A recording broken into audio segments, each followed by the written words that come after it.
मंगलाचरण के लिए सभी हाथ जोड़ लीजिए। नमो अरिहंताणम, नमो सिद्धाणम, नमो आयरियाणम, नमो उवज्झायाणम, नमो लोये सवसाहुणम, मोक्षमार्गस्य नेतारं भेतारं कर्म भूव्रताम्, ज्ञातानं विश्वतत्त्वानां वन्दे तद्गुणलब्धये। तत्वार सूत्र जी ग्रंथ आचार्य उमा स्वामी द्वारा रचित द्वितीय अध्याय का अध्ययन हम कर रहे हैं। यहाँ पर रिवीजन कर रहे हैं। द्वितीय अध्याय में हमने अभी तक रिवीजन में जीव के असाधारण भाव और जीव का लक्षण, इन दोनों की चर्चा की है। तो जीव के असाधारण भाव तो 5 प्रकार के बताए हैं, है ना। और उसके बाद हमने जीव के लक्षण की चर्चा की थी। तो लक्षण कैसा होना चाहिए कि जीव यदि किसी भी वस्तु को जिसको हमने लक्ष्य बनाया है, उसे यदि हम लक्षण से जानना चाहते हैं तो वह लक्षण निर्दोष होना चाहिए।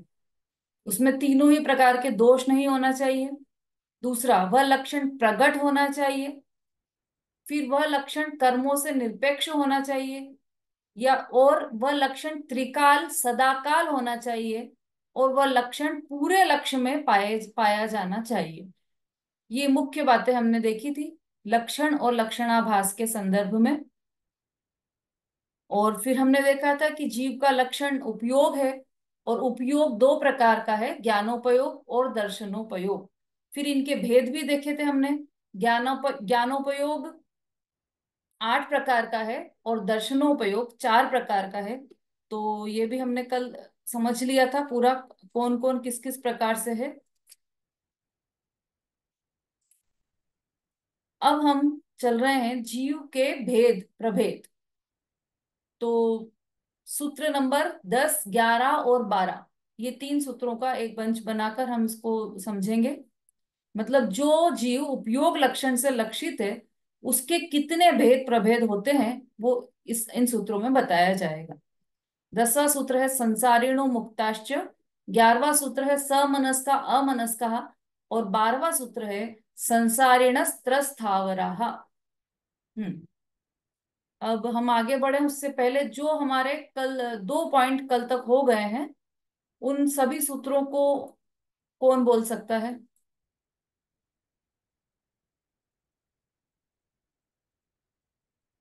कौन कौन से 2 पॉइंट्स हुए हैं और उनके सूत्र क्या है, ये बताना है आपको। शोभा जी।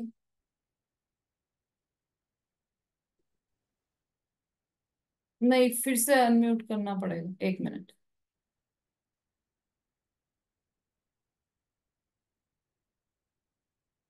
अनम्यूट करके बोलिए शोभा जी।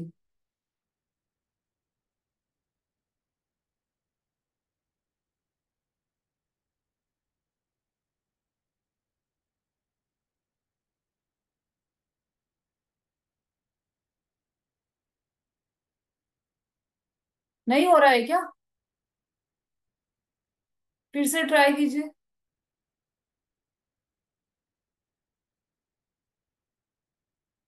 आपकी आवाज तो नहीं आ रही है। सरिता जी। जी दीदी, अभी जीव के असाधारण भाव हुए हैं और जीव का लक्षण, ये हम्म, हुआ अपने 9 सूत्रों में। हाँ, कौन कौन से? सूत्र सुनाना दीदी। हाँ जी।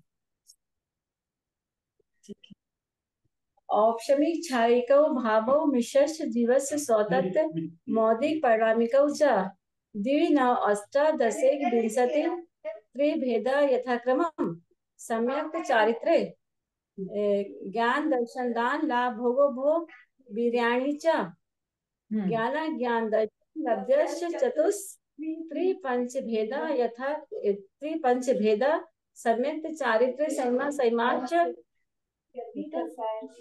मैं ऑनलाइन हूँ। गति कसायली मिथ्या दर्शन गति कसायली अरे भाई, हम बोल रहे हैं तो समझा देना। हाँ। गति रसायनिक मिथ्या दर्शना ज्ञान संहिता सिद्ध लेशाश दीदी एक मिनट। गति रसायनिक मिथ्या दर्शना ज्ञान संहिता सिद्ध लेशाश चतुष्त्रय कई कई कई षड भेदा जीव भव्य भक्तानि च उपयोगो लक्षणम साध विदोष चतुर्भेदा। हो गए? जी दीदी नो। बहुत बढ़िया, बिल्कुल सही बताया आपने। अब अब हम जिन सूत्रों की चर्चा करने वाले हैं वो तीन सूत्र हैं। बस जीव के भेद प्रभेद हैं, और वो तीन सूत्र बोलकर बताने हैं। कौन बताएगा? अर्चना जी बोलिए। दीदी मैं बोलूं क्या? अभिलाषा बोल रही है दीदी। संसरण मुक्ताश समनस्का मनस्का समनस्का मनस्का द्वे इंद्र नहीं पृथ्व्यो जीवायु वनस्पतिया नाविकम वनस्पति दीदी पृथ्वी दीदी 10 पहले के याद हैं। देखकर पहले के बोलिए। 10 याद हैं। 10वां, 11वां अच्छा और ठीक 12वां। है दीदी। हाँ संसारिणो मुक्ताश्य समनस्का मनस्का संसारिण त्रस स्थावरा पृथिव्यो बस बस। जीवायु वनस्पति। अच्छा सारिणस्त्रस्थावराः। देखकर भी उच्चारण सही करना है अपने को, है ना? चलिए, ये दो तीन सूत्र हम इसको समझ लेते हैं बिल्कुल शॉर्ट में। बहुत सरल सरल सूत्र हैं ये तो। पहला है संसारिणो मुक्ताश्य, मतलब जीव दो प्रकार के हैं, संसारी और मुक्त। ठीक है। दूसरा सूत्र है समनस्का अमनस्का। तो उसमें से अब संसारी जीव के भेद बता रहे हैं। तो संसारी जीव के दो भेद है, समनस्का और अमनस्का, मतलब सेनी और असैनी। समनस्का मतलब मन सहित, और अमनस्का अर्थात मन रहित। फिर जो ये संसारी जीव के दो भेद बताए थे, समनस्का अमनस्का, और इन्हीं संसारी जीवों को दूसरी तरह से दो दो भेद में भी बांटा जा सकता है। वह है संसारिणस त्रस स्थावराः, मतलब संसारी जीव त्रस और स्थावर, इस प्रकार दो प्रकार के होते हैं, त्रस जीव और स्थावर जीव।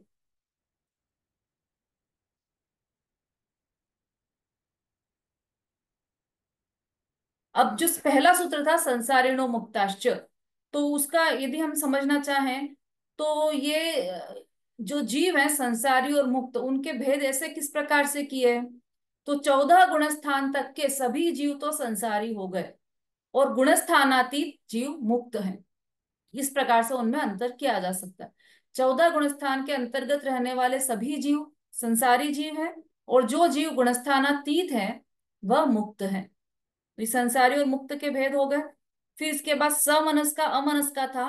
तो मन सहित जीवों को समनस्क और मन रहित जीवों को अमनस्क कहते हैं। एकेंद्रिय से लेकर 4 इंद्रिय तक के सभी जीव सेनी और असेनी पंचेंद्रिय जीव असंगी हैं।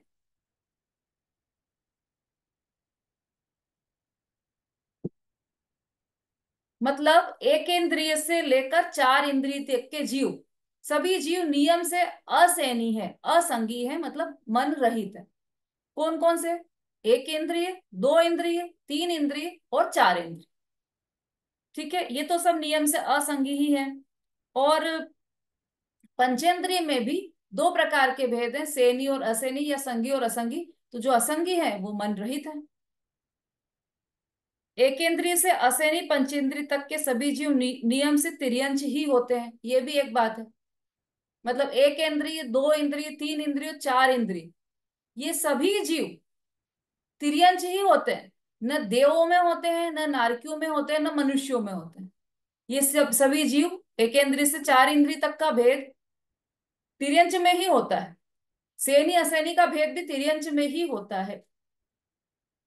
बाकी तो सभी सेनी ही होते हैं, संगी ही होते हैं, क्योंकि संगी जीव चारों गतियों में पाए जाते हैं, और असंगी जीव केवल तिर्यंच गति में पाए जाते हैं। अब इसके बाद नेक्स्ट जो हमारा आया था संसारिणस त्रस स्थावरः। तो संसारी जीव त्रस और स्थावर इस प्रकार दो प्रकार के हैं। तो अब ये जो संसारी संसारिण, ये इस शब्द से ये समझ में आता है कि ये संसारी जीवों के भेद हैं, और ये ऊपर वाले सूत्र में भी लगा लेना, संसारिणस त्रस्थावरा और संसारिणस समनस्का अमनस्का, दोनों सूत्रों के लिए ये, मतलब जैसे देहरी का दीपक होता है ना, तो वो आगे भी प्रकाशित करता है और पीछे भी प्रकाशित करता है, ऐसे ही ये जो संसारी शब्द है वह आगे के सूत्र को भी प्रकाशित कर रहा है और वर्तमान सूत्र को भी प्रकाशित कर रहा है।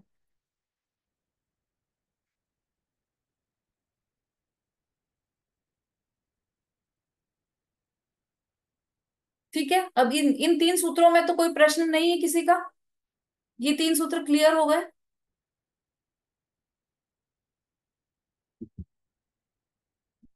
चलिए तो फिर आगे बढ़ते हैं हम। अब ये त्रस और स्थावर, ये जो दो भेद बताए हैं संसारी जीवों के, उसमें से पहला स्थावर जीव के भेद के बारे में अब यहाँ पर चर्चा कर रहे हैं। और फिर उसके बाद त्रस जीवों की चर्चा करेंगे। तो उसके लिए दो सूत्र हैं, 13वां और 14वां।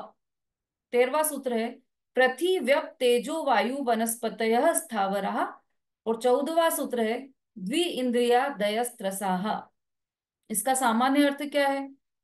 पृथ्वी पृथ्वी जल अग्नि वायु और वनस्पति कायिक, ये सभी में कायिक लगा लेना, सभी के आगे, मतलब पृथ्वी कायिक, जल कायिक, अग्नि कायिक, वायु कायिक और वनस्पति कायिक, ये पांच स्थावर जीव हैं, ये सभी एकेंद्रिय हैं। स्थावर जीव कौन कौन से हैं?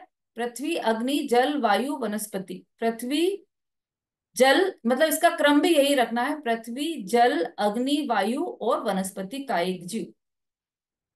ठीक है, अब इसका, अब त्रस जीव, तो द्वि इंद्रिया दयस्त्रसाह, मतलब दो इंद्रिय आदि जीव त्रस हैं।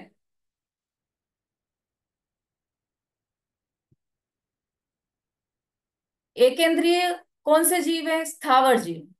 तो द्वि इंद्रिया दयस्त्रसाह में कौन कौन से आ गए? 2, 3, 4 और 5, ये सभी आ गए, ये सभी त्रस है। दो इंद्रिय वाले, तीन इंद्रिय वाले, चार इंद्रिय वाले और पांच इंद्रिय वाले, ये सभी जीव त्रस है। और एक इंद्रिय जीव स्थावर है।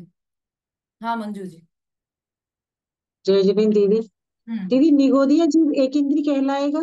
हाँ, निगोदिया जीव एक इंद्रिय ही है। निगोदिया जीव एक तो इंद्रिय। वो स्थावर, उसे स्थावर में तो नहीं लेंगे ना, उसे भी त्रस में लेंगे?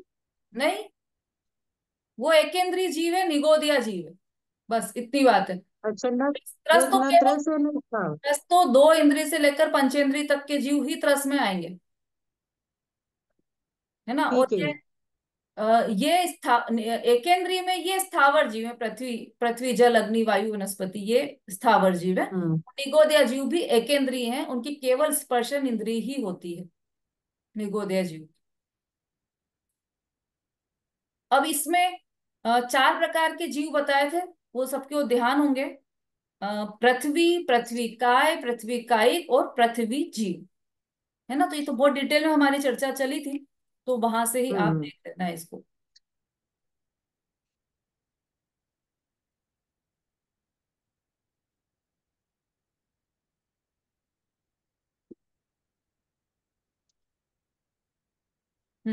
अब प्रश्न यह है कि दो इंद्रिय जीव कौन सा है?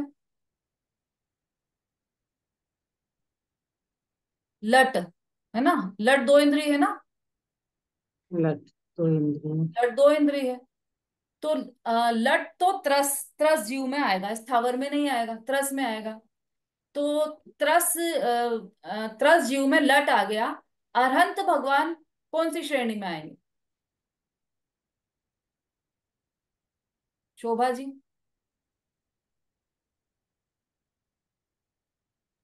दीदी श्रेणी मतलब कि क्या?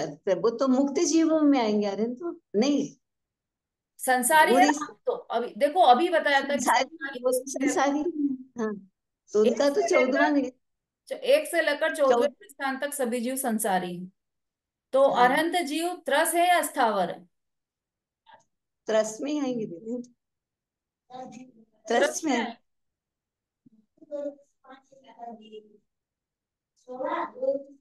दो इंद्री से पांच इंद्री तक तो त्रस में ही आए ना दीदी। हाँ, तो उस त्रस में हमने लट लट को त्रस में लिया है। हाँ, तो उसी श्रेणी में अनंत भगवान भी उसी श्रेणी में आएंगे। तो क्योंकि अभी वो संसारी है ना, तो संसारी में तो सभी आ गए ना, जितने या तो त्रस होंगे या स्थावर होंगे। तो स्थावर तो एक इंद्रिय और ये त्रस में है। ठीक पर है। दीदी एक क्वेश्चन है कि जब निगोदिया जी एक इंद्रिय है तो वो त्रस में आएंगे कि स्थावर में आएंगे, किस में आएंगे? त्रस में तो बिल्कुल नहीं स्थावर, आएंगे। सुनो, त्रस त्रस में में तो तो नहीं बिल्कुल आएंगे। भी नहीं आएंगे, क्योंकि त्रस तो दो इंद्रिय तो से किस, लेकर पंचेंद्रिय तक है। अब स्थावर दोनों में भी इन एकेंद्रीय जीव है, वो उनको स्थावर नाम नहीं दिया गया है, इनको केवल पांच को ही स्थावर नाम दिया गया है, पृथ्वी जल अग्नि वायु वनस्पति। है वो एकेंद्रीय निगोदिया भी, तो उनको अलग से नाम दिया है निगोदिया जी। न वो त्रस में है ना स्थावर में है बस। स्थावर में पर क्या, संसार, पर स्थावर में कहा जा सकता है निगोदिया जीव। स्थावर नहीं कह सकते, हम्म।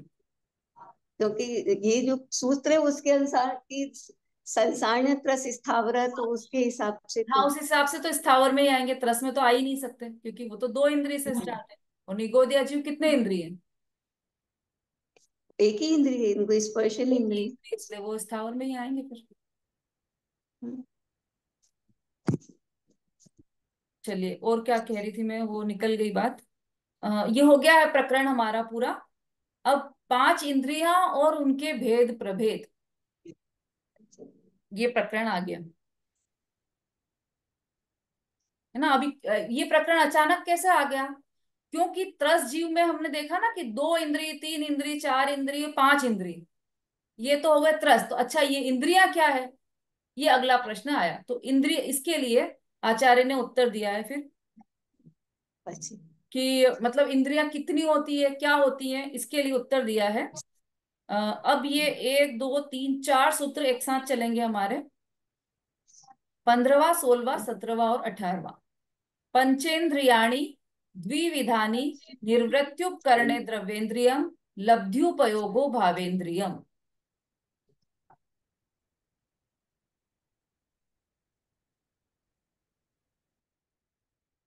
पंचेन्द्रियाणि, इंद्रियां पांच होती है।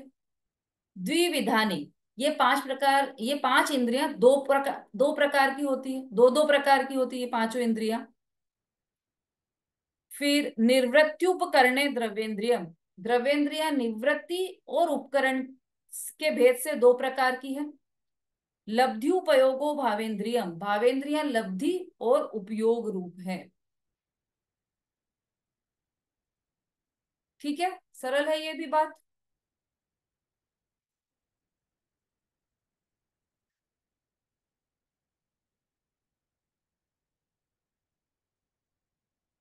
इसका तो चार्ट भी बनाया था, किसी ने बनाया चार्ट?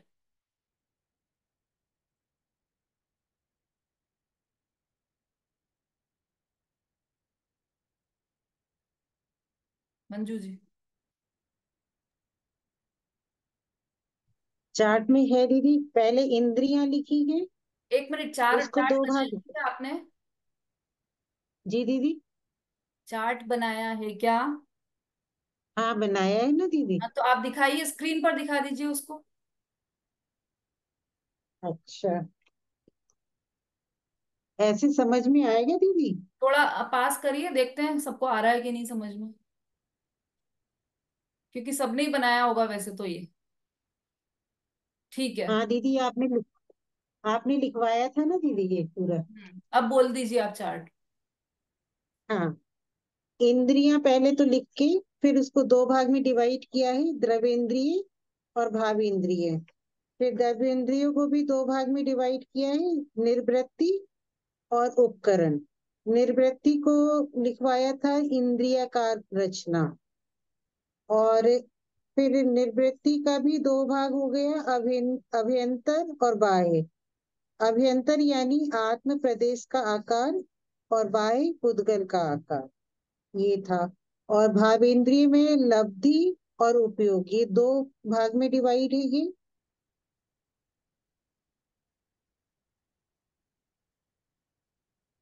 हम्म, उसमें लिखवा दिया है दीदी आपने कि जो निर्वृत्ति का उपकार करने वाला पुद्गल समूह उपकरण है। पुद्गल समूह है वो उपकरण है, उपकरण के बारे में लिखवाया था। और हम्म। निर्वृत्ति के बारे में लिखवाया था इंद्रियकार रचना। और ऐसे ही उपकरण के भी दो भेद बताए थे, उसमें अभ्यंतर और बाह्य। अभ्यंतर में हो गया नेत्र का काला सफेद मंडल, और बाह्य में नेत्र की पलकें, रोम वगैरह। हम्म। ठीक है, निवृत्ति के भी दो भेद है ना, अभ्यंतर और बाह्य। हाँ हाँ, पढ़ा था ना दीदी। ठीक है, चलिए, और भावेंद्री के?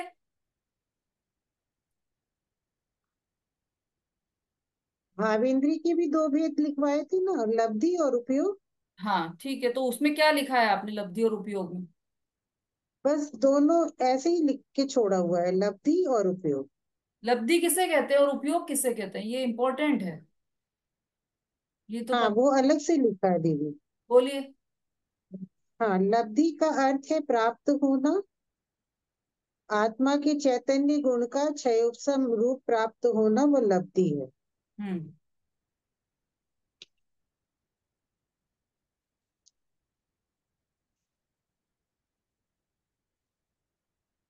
और उपयोग भी लिखा है, हम्म। आत्मा का जानने रूप परिणमन है, वह उपयोग है। ठीक है, और लब्धि में क्या लिखा था आपने? लब्धि में, लब्धि का अर्थ है प्राप्त होना, आत्मा के चैतन्य गुण का क्षयोपम रूप प्राप्त होना, वह लब्धि है। ठीक है, इसको ऐसा भी कह सकते हैं कि ज्ञानावरण कर्म के क्षयोपम विशेष को लब्धि कहते हैं, एक ही बात है हाँ, दोनों। ये भी लिखा है हुआ दीदी। हाँ ठीक है, चलिए तो और दर्शन, ज्ञान दर्शन को उपयोग कहते हैं, ये भी लिख। ठीक। तो ये मतलब इंद्रियां, द्रवेंद्रियां, भावेंद्रियां, इनके भेद प्रभेद सबको अच्छी तरह से समझ में आ गए हैं, है ना? इसमें कोई किसी को प्रश्न हो तो वो पूछ सकते हैं, नहीं तो फिर हम आगे बढ़ेंगे। 18 सूत्र हो गए हमारे कंप्लीट।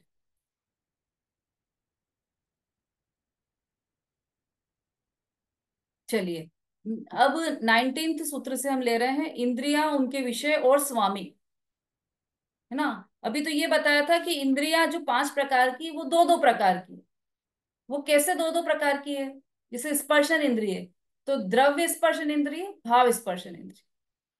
रसना इंद्रिय तो द्रव्य द्रव्य रसना इंद्रिय, भाव रसना इंद्रिय, इस प्रकार से दो दो प्रकार की है सारी इंद्रियां, द्रव्य और भाव के भेद से। हाँ संगीता जी। एक मुझे निवृत्ति समझ में नहीं आया कि निवृत्ति को मतलब कैसे लेंगे। ये आया था ना कि निवृत्ति और उपकरण द्रव्य इंद्रिय के भेद हाँ हैं। हाँ हाँ हाँ। निवृत्ति का थोड़ा सा कुछ उदाहरण देके समझा। निवृत्ति जो हमें दिखाई दे रही है वो निवृत्ति है। जो रचना, जैसे आंख के, आंख का जो हमें शेप दिखाई दे रहा है वो निवृत्ति। नाम कर्म से जिसकी रचना हो उसे निवृत्ति कहते हैं, है ना? ये दो प्रकार की होती है, बाह्य और आभ्यंतर। नहीं, निवृत्ति में नहीं लिखा दो प्रकार। निवृत्ति में भी है ना 2 प्रकार। हाँ, अभ्यंतर निवृत्ति। हाँ, तो नाम कर्म से जिसकी रचना हो वो निवृत्ति है, और उसके 2 प्रकार हैं। तो आत्म प्रदेशों की चक्षु आदि इंद्रिय के आकार रूप रचना, वो आभ्यंतर निवृत्ति है। और शरीर पुद्गलों की इंद्रियों के आकार रूप रचना, वो बाह्य निवृत्ति, है ना? जैसे वो, अच्छा, नाम रचना है उसको निवृत्ति कहते हैं, ऐसा? हाँ, जो हमें दिखाई दे रहा है ऐसा शेप, आंख का ऐसे करके हम चित्र बनाते हैं ना, ऐसा जो शेप दिखाई दे रहा है वह बाह्य निवृत्ति है। और इसी के साथ जो आत्म प्रदेश है उसमें भी शेप है, उसमें भी आकार बना हुआ है, वैसा का वैसे ही। सबका बताया था मैंने कि किसका कैसा होता है, जौ की नली के आकार का, ऐसे सबके लिखवाए थे मैंने। मसूर के दाने का, ऐसे अलग अलग लिखवाए थे सबके। तो जैसे आंख है, तो आंख के जैसे ही आकार, जैसे ही बाहर बना है आंख का आकार, वैसा का वैसे आत्म प्रदेशों में भी बना हुआ है, वह आभ्यंतर निवृत्ति है। ठीक। हाँ जी। हम्म। अब इंद्रियां, उनके विषय और स्वामी। अब इंद्रियां कितनी है, तो 5 प्रकार की। कौन कौन सी, देखो 19वें सूत्र से लेते हैं, 1 2 3 4 5 6, 6 सूत्र का यह बंच है। 19 से लेकर 24 तक। स्पर्शन रसन घ्राण चक्षु श्रोत्राणी, स्पर्श रस गंध वर्ण शब्दास्तदर्थः श्रुतम अनिंद्रियस्य वनस्पत्यंता नामेकम क्रमी पिपीलिका भ्रमर मनुष्यादि नामेकैक वृद्धानि संगीनः समनस्काः। ये सूत्र हैं। अब इसका अर्थ, सामान्य अर्थ हम देख लेते हैं।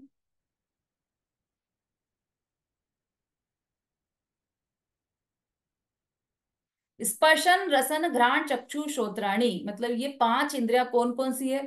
स्पर्शन, रसना, घ्राण, चक्षु और श्रोत्र या कर्ण। फिर अगले सूत्र में इनके विषय कौन कौन से, इन 5 इंद्रियों के? तो विषय है स्पर्श रस गंध वर्ण शब्दास्तदर्थः, ये विषय है। क्या अंतर है 19वें और 20वें सूत्र में, समता भाभी? स्पर्शन रसना और शब्द वर्ण।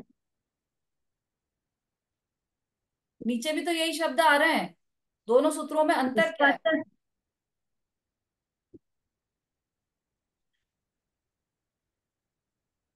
इनके मतलब विषय है ये। कैसे? स्पर्शन रसना गंध वर्ण। कैसे विषय मतलब क्या? निशा जी बोलिए।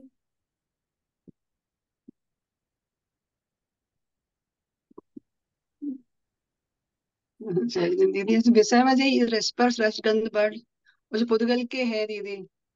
दोनों में अंतर क्या है? दोनों सूत्रों में 19वें और 20वें सूत्र एक जैसे दिखाई दे रहे हैं, एक जैसे नाम है दोनों के, अंतर क्या है दोनों में? है भी या नहीं अंतर? या फिर आचार्य भूल गए तो उनने डबल लिख दिया, या मिसप्रिंट हो गया, क्या हुआ?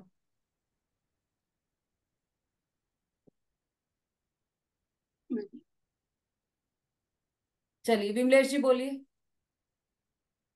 दीदी जय जैन दीदी। दीदी हम्म 19वें सूत्र में तो पांचों इंद्रियों के नाम दिए गए हैं, स्पर्शन रसना घ्राण चक्षु श्रोत्राणी। और 20वें सूत्र में इन पांचों इंद्रियों के क्रम से विषयों के नाम दिए हैं। जैसे स्पर्शन का विषय है स्पर्श करना, छूना, है ना। हम्म रसना इंद्र का रस स्वाद लेना, रस जैसे 5 प्रकार का होता है। घ्राण का गंध 2 प्रकार का होता है गंध। और चक्षु का वर्ण, हम्म रंग, काला पीला लाल नीला सफेद। और ये कान का होता है शब्द सुनना। ये उन पांचों विषयों के नाम है विभिन्न क्रम से। बिल्कुल सही।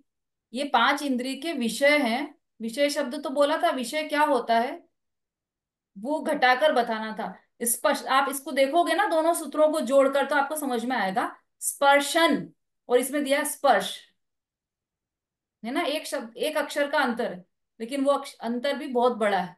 स्पर्शन और स्पर्श, तो स्पर्शन तो हो गई इंद्री और स्पर्श हो गया उसका विषय। रसन और रस, रसन तो हो गई इंद्री, रसना इंद्री, और उसका विषय क्या हो गया? रस। ऐसे ही घ्राण, उसका विषय है गंध, चक्षु उसका विषय वर्ण, और श्रोत्र का विषय है शब्द। तो ये दोनों में अंतर यही है कि यह विषय बताए गए, वो क्या कार्य करता है। स्पर्शन इंद्रिय है हमारे पास, स्पर्शन इंद्रिय वो क्या कार्य करती है? वो स्पर्श करती है, स्पर्श करके बताती है ठंडा है गर्म है, ऐसा स्पर्श करती है। रसना इंद्रिय वो रस लेती है, ऐसा। ये सब में लगा लेना। चलिए 21वां सूत्र है श्रुतम अनिंद्रियस्य।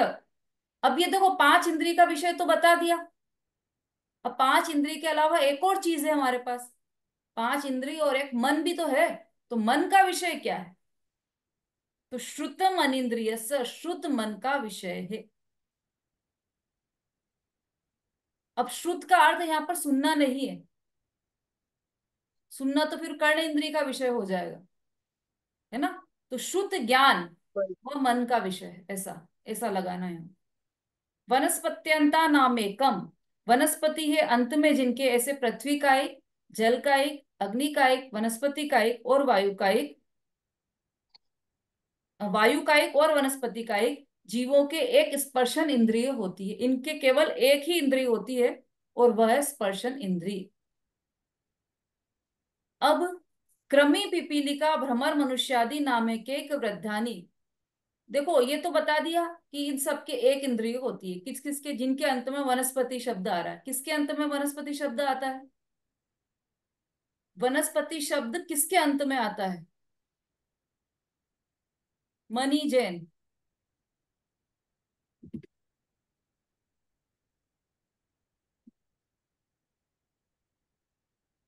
हाँ मनी जी, मनी जैन कौन है? आप अपना अनम्यूट कीजिए।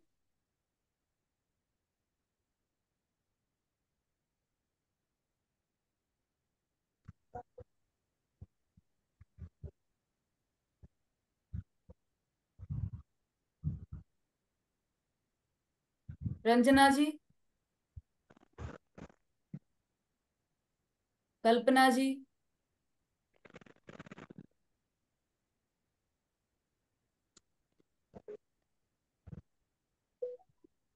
विशु जी। जैस्मिन दीदी। हम्म। दीदी वनस्पति कायिक में वो होते हैं जो जिनके ऐसे पृथ्वी कायिक, जल कायिक, वायु कायिक और वनस्पति कायिक, इनके सबके एक स्पर्शन इंद्रिय होती है। हाँ, प्रश्न ये था कि वनस्पति किसके अंत में आता है, तो स्थावर जीवों के स्थावर अंत जीव में वनस्पति का एक अंत में आता है। ठीक है। अब इसके बाद क्रमी पिपीलिका, ये तो एक इंद्री का बता दिया। अब दो इंद्री कौन है, तो क्रमी। फिर तीन इंद्री कौन है, पिपील और भ्रमर, चार इंद्री, और मनुष्य, ये पांच इंद्री। क्रमी, पिपीलिका, भ्रमर और मनुष्य, ये चार अलग अलग नाम दिए हैं। तो क्रमी हो गई चींटी, मतलब चींटी दो। क्रमी मतलब इल्ली, है ना, लट्टू, पिल, अली आदि शरीर, ऐसा। क्रमी मतलब लट, पिपीलिका और मनुष्य। पिपीलिका मतलब चींटी। चींटी कितने इंद्रिय हो गई? तीन इंद्रिय। हाँ। और भंवरा कितने? भौरा चार इंद्रिय। हम्म। और मनुष्य? पांच इंद्रिय। हाँ, तो ये सबके दे दिए उन्होंने। ये कम, इनके क्रमशः एक एक इंद्रियां बढ़ती जाती है। अच्छा, भंवरे को कौन कौन सी इंद्रियां होती है? स्पर्श, नहीं, रसना, जिससे पूछे हैं, ग्रहण। जिससे पूछेंगे।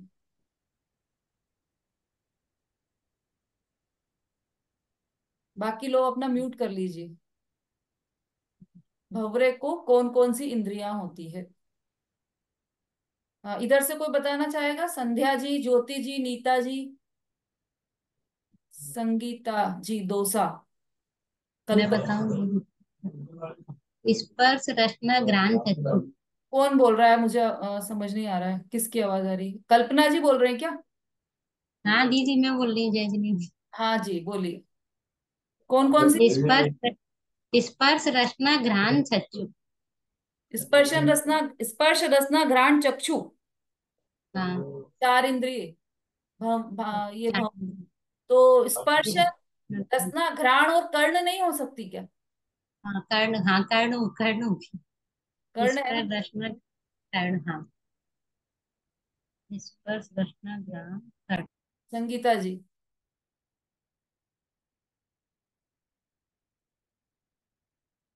दीदी करण नहीं हो सकती क्योंकि लाइन से ही होता है।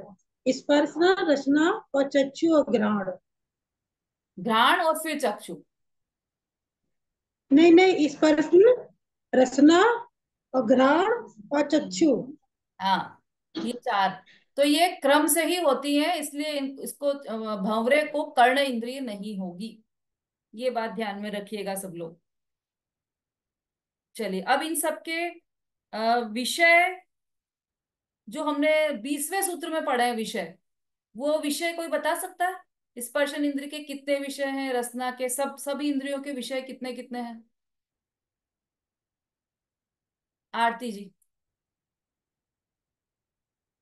स्पर्शन इंद्री के दीदी 8 विषय हैं। खट्टा, मीठा, कड़वा, कसैला, चरपरा। और फिर अरे स्पर्शन रस नहीं, गलत ही हो क्या गया। दीदी? चलिए, अनुज जी, भाई साहब बोलिए।